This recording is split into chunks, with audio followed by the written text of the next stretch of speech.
जय हिंद सभी प्यारे बच्चों।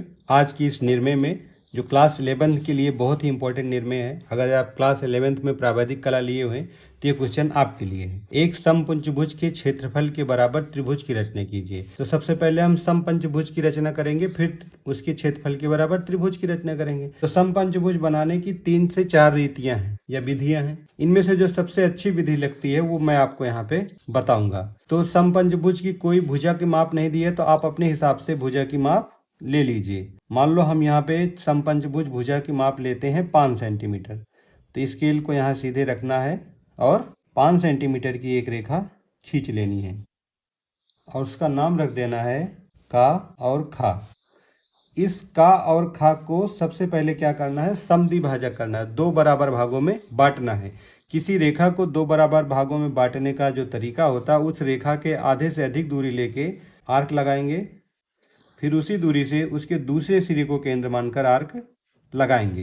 दोनों आर्क ऊपर नीचे जहाँ काट रहा है उससे क्या करेंगे, दोनों कटान बिंदुओं को मिलाते हुए एक रेखा खींच देंगे। जैसे हमने ये रेखा खींची, इसने का खा को पा बिंदु पर काट दिया, ये हो गए पा, और इस रेखा का नाम रख दिया मैंने पा और फा। अब क्या करना है, पा को केंद्र मानकर इस रेखा के बराबर, मतलब का खा के बराबर, हमने का खा की दूरी कितनी ली थी, 5 सेंटीमीटर। तो फिर हम क्या करेंगे, प्रकार पे 5 सेंटीमीटर की दूरी लेंगे। 5 सेंटीमीटर दूरी ले लिया और पा को केंद्र मानकर एक आर्क लगा दिया। इस बिंदु का नाम रख दिया ता। कौन सी बिंदु, ये। अब क्या करेंगे, का और ता को मिलाते हुए एक रेखा खींच देंगे। का और ता को, ये देखिए यहाँ का है और ये है ता, इसको मिलाते हुए एक रेखा। जो भी आप रचना कर रहे हैं उनको हमेशा रचनात्मक रेखा, मतलब डॉट डॉट, इस तरह से रेखा खींचना है। ये हमने खींच दिया। अब ता को केंद्र मानकर ये का खा का जो समद्विभाजक मैंने किया था, ये पा का या पा खा की दूरी लेके ता को केंद्र मानकर जो हमने ये रेखा खींची थी पा का और ता को मिलाने वाली, उस पे एक आर्क लगा देंगे।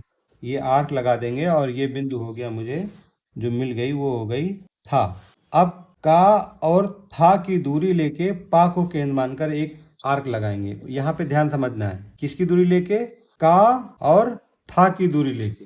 देखिए का और था की दूरी हो गई और आर्क लगा देंगे किस पे, जो हमने पा और फा खींचा था। ये जब हमने का और था की दूरी लेके आर्क लगाया तो पा और फा को ये बिंदु पे काट रही है, घा बिंदु पर काट रही है, घा बिंदु पर काट रही है। अब इसी घा को केंद्र मानकर दी गई भुजा, मतलब ये जो हमने का खा खींचा था, 5 सेंटीमीटर की दूरी लेके एक आर्क लगा देंगे। 5 सेंटीमीटर की दूरी लेना है, मतलब का खा की दूरी लेना है।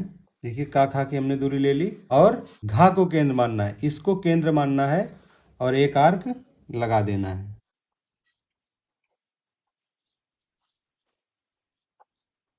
फिर इसी दूरी से हम क्या करना है, खा को केंद्र मानकर आर्क लगा देना है और का को केंद्र मानकर आर्क लगा देना है और इन दोनों का नाम रख देना है। इसका नाम हो गया गा, इसका नाम हो गया अंगा। अब इसी अंगा को का से, खा को गा से, गा को घा से, घा को अंगा से मिलाकर समपंचभुज की रचना पूरी करेंगे।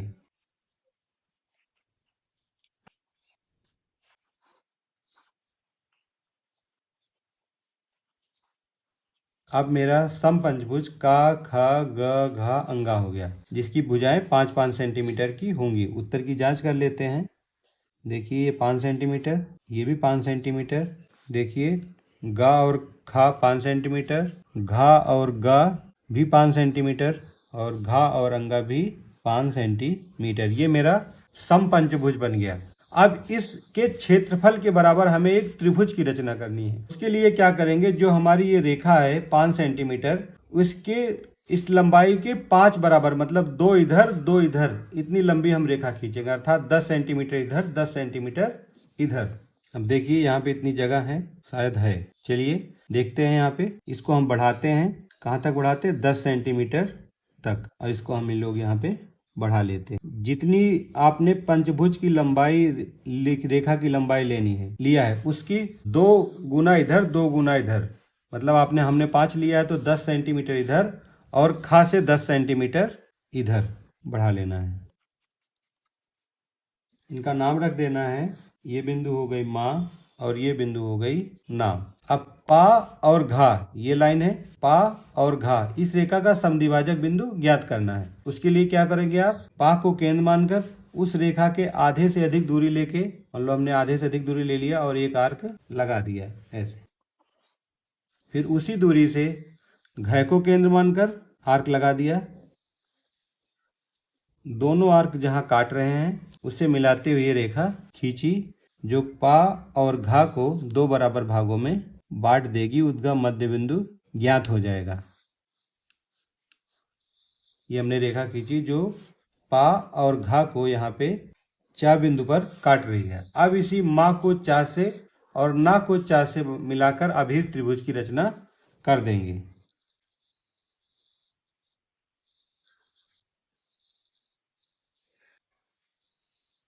अब ये त्रिभुज बन गया चा मा ना। ये त्रिभुज ही इस पंचभुज के क्षेत्रफल के बराबर होगा। अब देखिए यहाँ पे बच्चों, समपंचभुज की भुजा 5 सेंटीमीटर लेते हैं तो इतना बड़ा चित्र बनेगा। इसलिए आप जो है एग्जाम में ज्यादा से ज्यादा 4 सेंटीमीटर या 3 सेंटीमीटर की भुजा लेंगे तो थोड़ा चित्र छोटा बनेगा। आशा करता हूँ आपको समझ में आ गया होगा ये निर्णय। और ये निर्णय आपके 11th क्लास में अधिकतर आती है, कभी कभी 12th में मतलब बोर्ड एग्जाम में भी आ जाती है। चैनल पे पहली बार विजिट कर रहे हैं और चैनल को सब्सक्राइब नहीं किए हैं तो सब्सक्राइब कर लें। आपकी प्रावैधिक कला से संबंधित सभी तैयारियां मैं अब कराऊंगा इस चैनल पे, और जिससे सारी वीडियो की नोटिफिकेशन आपको सबसे पहले मिल सके और आप उससे लाभ ले सकें। मिलते हैं अगली वीडियो में, तब तक के लिए जय हिंद जय भारत। हाँ, अगर कोई इंक्वायरी हो तो आप कमेंट बॉक्स में जरूर पूछें।